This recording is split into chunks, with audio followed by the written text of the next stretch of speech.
आज बुढी भएपछि ल्याइकन आउनु कति टेन्सन।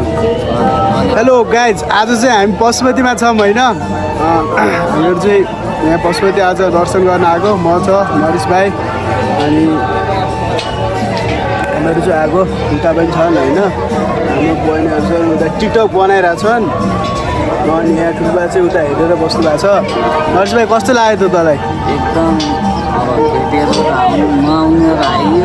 फसियो अलि ठुलो स्वरले बोल्दैन? केटीहरू आउनु थिएन र आइयो र फसियो।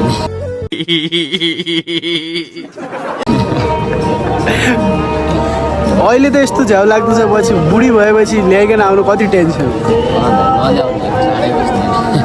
हामी चाहिँ पशुपति छौँ होइन। आज पूजा छ, घुम्न आएको के अरे घुम्न नै दर्शन गर्न आएको सबैजना मिलेर। तर यहाँ धेरै ग्रुप टन्नै भयो, आफ्नो आफ्नो काममा छन् सबैजना।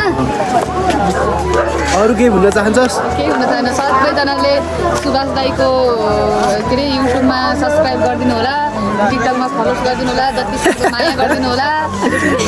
म चाहिँ त्यस्तो भन्दैन, म चाहिँ फेरि त्यस्तो भन्दैन है। तपाईँहरूलाई राम्रो लाग्छ गर्नु, नराम्रो लाग्छ नगर्नु होइन। म त्यस्तो भन्दैन कसैलाई पनि, गरिदिनु नै भनेर भन्दैन।